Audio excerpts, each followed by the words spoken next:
Hello. There yet again, fair, faithful viewer. Yes, I know it's like past midnight. It's probably 1 in the morning by now.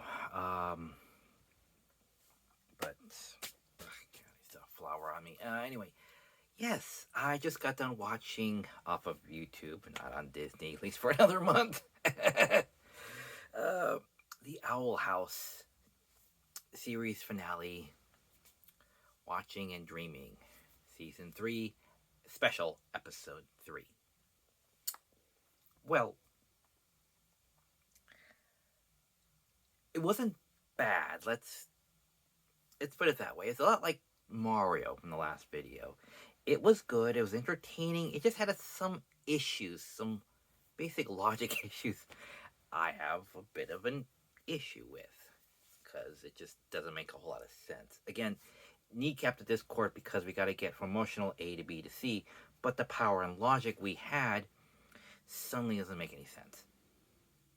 Again, when you have an elder god and we gotta, make him feel vulnerable and other stuff to get emotionally where we needed to go. So you gotta kneecap the power. It doesn't make any sense. His power. And it's like his power is there. He doesn't understand what death is, and then his power is gone, and his power is back, and then he leaves. That's it. That's all he really does. And it's like Luce has to explain to this guy what is going on, and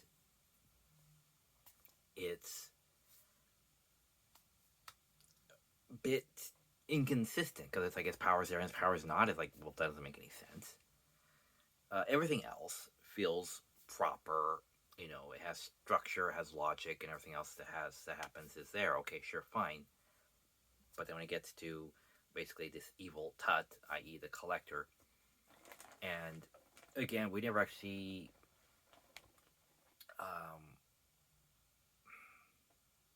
We see the backstory of the Isles and King and all that, and that kind of makes a bit of sense. Again, horrifically rushed. A lot of these things are horrifically rushed, but it still feels satisfying because actually bothering to state it as brief as it is. So, sorry, I keep looking over there. So, is this a good episode? Yes. Is this a good finale? Yes. Is this a good series? Yes. Because, like what other people have said, this series, season 1, Luce is more of a not as passive observer, but things she instigates is most likely happening. And then when first half of season 1, things are kind of happening both ways. It's a two-way street. Then her realization that, comes her fear comes to a head where she finally tells her mom, Camilla, that I chose to stay here. This wasn't by some random accident or I just happened into it and I can't get back. It is I could have came back at any point before the end of season 1 if I had chose to. It was always an out. Even Ida gave her the out. In the season finale. So when Luce says no, and then destroys it to protect the human realm from Belos, that was what really broke Luce, and then she kind of hates herself because now she keeps hiding secrets. She's not this open book anymore. She's not trying to help people as readily as she can for selfless reasons. It's more for these kind of more contrived projection reasons. Kikimora's mom, Amity's dad, she keeps trying to do all these things, and not exactly for the best of intentions. It's more of a projection type of thing. There's another video I saw on it that did a really good job on that for the most part. And in the last part of season 2, we have this whole thing with Luce, just not being the optimistic character that she normally throws herself into for the benefit of the thing. And when the harder questions are coming in, what is it she wants? Why is she here? Why did she choose to be here? And it was to be essentially, with a rush job, to be understood, basically, and accepted. I honestly thought that'd be a bit more with Amity, but it was more with Camilla, because Camilla was never really truly on her side. And she realized, I abandoned my child. It's like I kind of told her to be normal. And it's like, no, just be yourself. Just remember, you're not the only person in the room. That was it. So just kind of pull back on the personality a bit, but otherwise you were fine. And Amity, again, because it's been squashed down, there is no beach episode, there's no romance episode, not even in the last special, so it was relegated to, um, I mean, it, I mean, all of their relationships outside of uh, the opening of the last season. Sorry, season before last, where they had the opening of them being together. It's like, hi, I'm Bai, and this is my girlfriend. Nothing much more than that. I mean, they had that part in the rain, but that's as romantic as it gets throughout the next 3 specials until the final kiss at the end, which was incredibly brief and much celebrating with not too much fanfare on it. Again, that was it because it was rushed. We had to cut out so much to collapse all this down. So their romance in season 3 is really not there. So it feels more like they're just buddies again, because you don't have them going out on dates or having the romantic dinner or anything. So any of the romance dynamic you saw before in the end of season 2 or all throughout, other half of season 1 and season 2, that's not there anymore. The dynamic of the blushing, that I honestly thought, that would be there and help Luce, come to the acceptance part of what it is she wants. And since Amity was the one who was against her and now is for her, that kind of would have worked. That would have been my theory. Unfortunately, no, that's not the issue. That's not the thing. So, yeah, a little disappointing, or quite a bit disappointing, with the Amity or Lumity plot there. Luce gets power. She understands glyphs completely now. She was granted power by the Titan. Yeah, spoiler. So she knew the language of the glyphs now. I honestly thought that she would have gotten the glyph uh, knowledge from Belos, the same way kind of he possessed Hunter or something to that effect. Luce gained the power somehow by either living in a dream world. I thought when it was being about dreaming, that she went into dream world, like into her own head or something, and stayed there for like dream years, like forever in a moment, and mastered the art of glyphs, or someone gave her, or Belos giving her the knowledge. But in the end, it was just the Titans. Like, okay, sure, fine. And at the end, surprise, surprise, the magic's gone. So, but it's slowly coming back through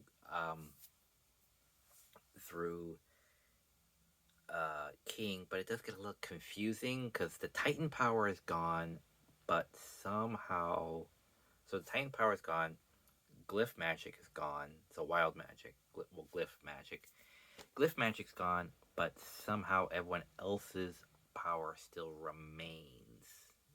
So I'm rather curious. I thought all the magic power came from the Titan kind of period. So then why do other people still have magic? It's like, and they state it's been like 3 years. So, and Luce is off to college. And everyone's aged up the 3 years. It's all also very anime inspired, stylized. Not the character design, but what happens and how things look. It's very anime. So, yes, Amity's off to college, and Luce dies for all of 5 minutes, and I'm just like thinking to myself, the god doesn't know what death is, and he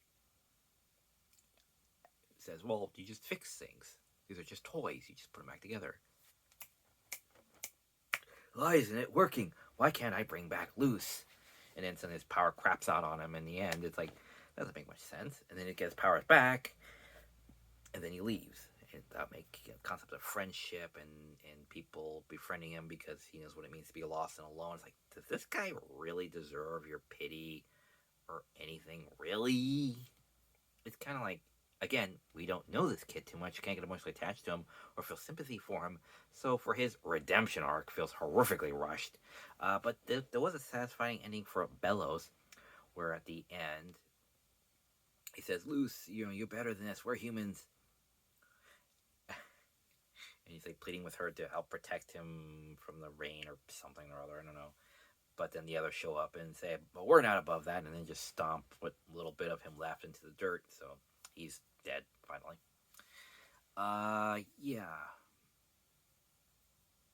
and that's pretty much about it. I mean, there's a lot. I'm still leaving out a lot, so trust me, go watch it. You'll like it, unless Disney copyrights this thing and then it gets deleted even from my download. They can take stuff out of my download. So if I download it, they can still delete it and be gone. It's like I had that downloaded. Well, not anymore. Sorry. Anyway, so the ending seems very nice. It's very pleasant. It shows where everyone is. They're getting rid of the covenant system. They're getting rid of the rub-on tattoos that people had on their wrists. So those are going. Ida does not get back her arm. She has a big hook there now. Surprised they don't just give her a robot arm. Shouldn't be that hard. Magic slowly returning through and different glyphs. So now she has a different glyph system to master. So they are setting it up that there could be a sequel. My thing is that there might be a crossover movie starring, at Gravity Falls, Amphibia, and Owl House. If if that's all they want to cross over, maybe fine.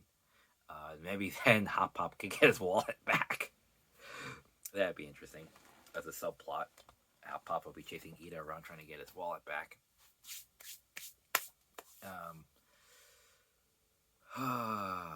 So, I mean, yes. Is it entertaining? Yes. Is it heartfelt? Yes. Does it feel horrifically rushed in some places? Indubitably. And the few things that feel really rushed is I say Evil Tut, but his name is the Collector. I mean, seriously, it's basically the same character from No Game, No Life. I mean, seriously. So I think it's even voiced by the same guy, but I doubt that's someone who does a kid voice. But anyway, is it still a good series? Yes. Is it a good finale? Yes, because I actually do something that's called kudos or not comeuppance, but they reference back to the first line of the series. If any of you still remember what that is. And it's like, yes, if you're going to do something, do it epic. And it was epic. It had stakes and it looked good and it looked like it was an actual struggle. And she's quoting this line, which is the opening line from the opening of the series. And it's like, say it. And it's like, if she says the opening line, because she says, I still don't know what to say. And then she says it and it's like, and starts saying it like, yes, now say the last part. Say it. Come on. And she says it. And it's like, yes, finally. She's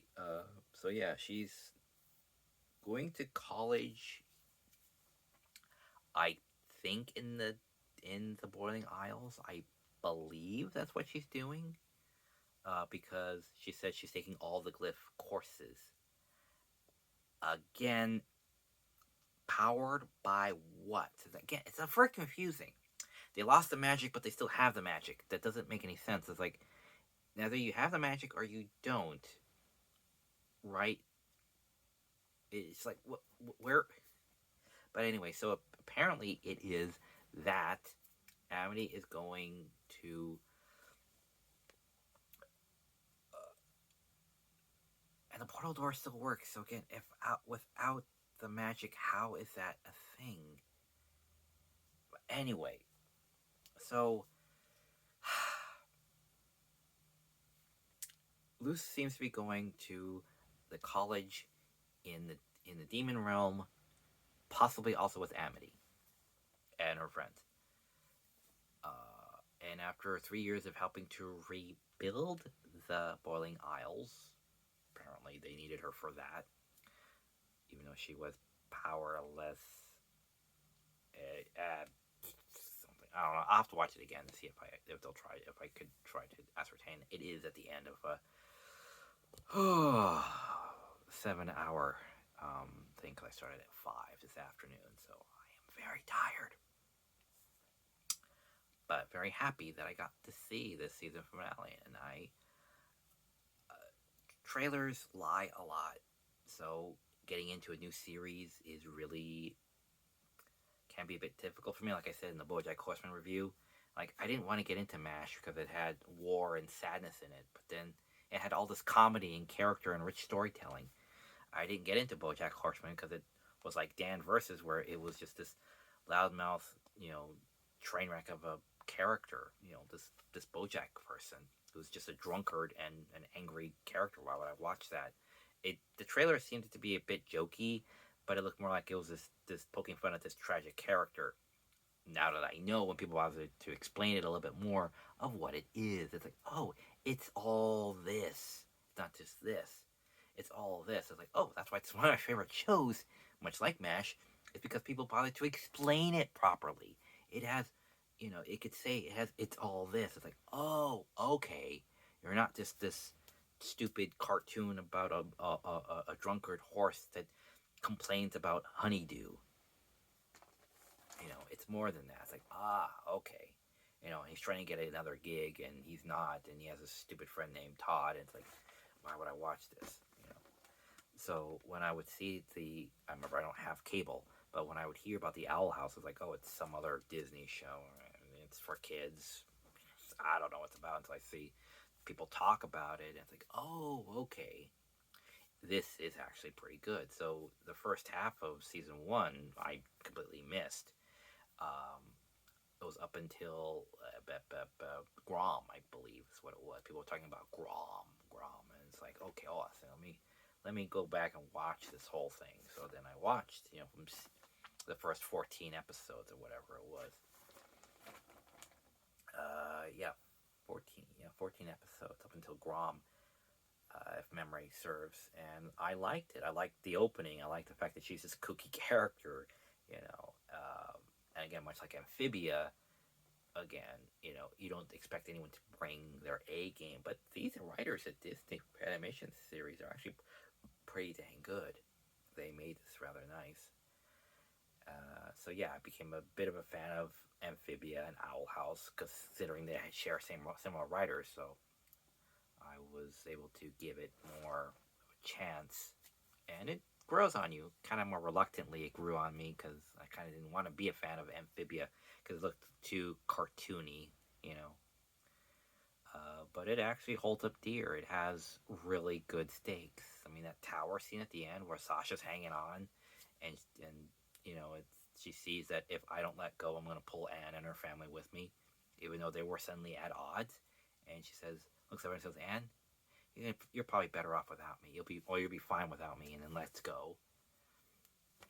With that song playing in the background of Lean On Me, jeez, and Mary and Joseph, like, that's just pulls on the heartstrings right there. But so yeah, I'm glad I looked at it and I saw this kooky little girl, impulsive little character, because I know what it's like to have people judge you and think they know who you are.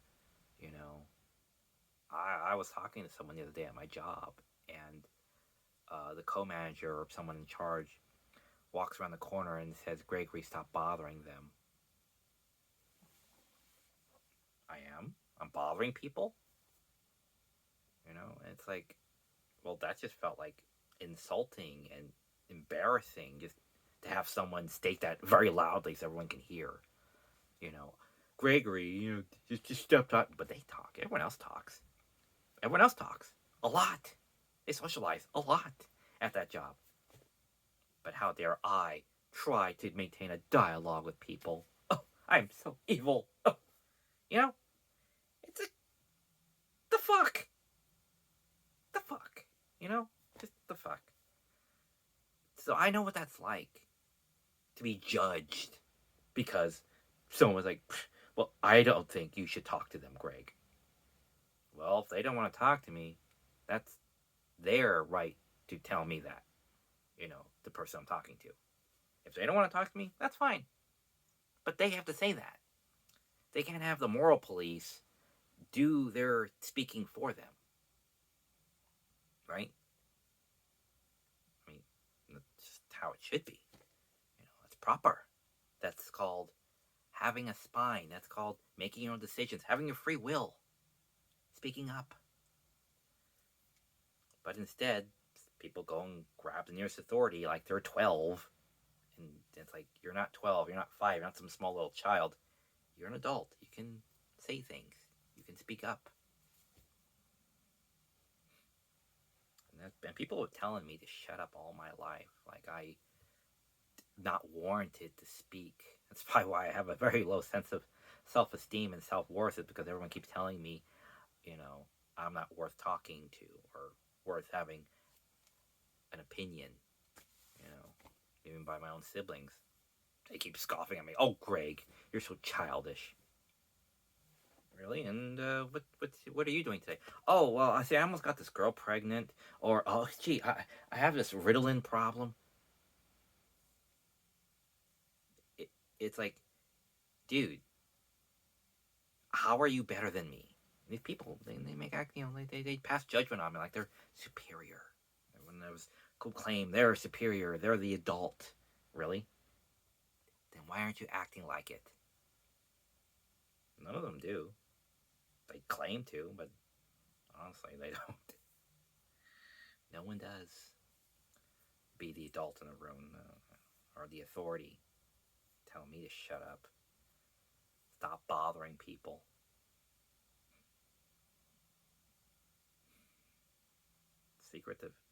The secret to happiness, my father once told me. He heard it in a TED Talk video. It says, fuck off. Secret to happiness. Fuck off. You don't like it? Fuck off. That's it. Who would have thought the secret to happiness was such a simple little thing? Such a simple phrase. Well, yeah. But much like Owl House, no one has the right to tell you who you are or how you should live your life. No one should have the right to tell me who I can and cannot talk to. I have the right to talk to people, but those people have the right to whether or not to engage with me if they want to, or not. That's their right, not someone else's.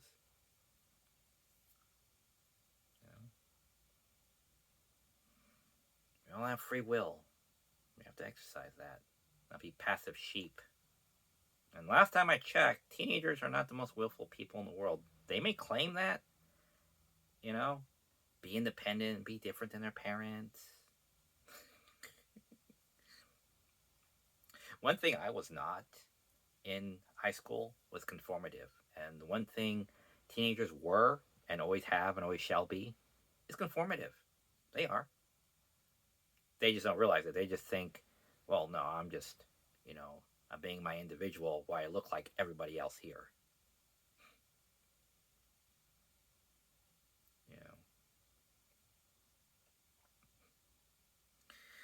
What's everyone thinking about me? Am I making a good impression? Lemmings and sheep. My God. One thing I wasn't was a lemming or a sheep. Just be like everybody else. Oh, God, no. What, you think anyone else has a collection this big? In high school? No. Did anyone want to be an anime fan? No. They were too busy posturing. So I feel a lot like Luce. I do. I feel like I am so alone. And I have to be reminded and remind myself that I am not alone. That there are people who love me, and I have as much right to exist as anyone else in this world, and to talk to whoever the hell I want. If they want to talk back with me and have a conversation, open a dialogue, they have the right to do that too. It's their choice. I have a choice. So, to Dana Terrace and to everyone down at Disney and the animation studios, thank you. Thank you for everything you've done, all the hard work, all the hours, everything you've ever done on that job. Thank you, everyone. I gotta get some sleep. I'm very tired.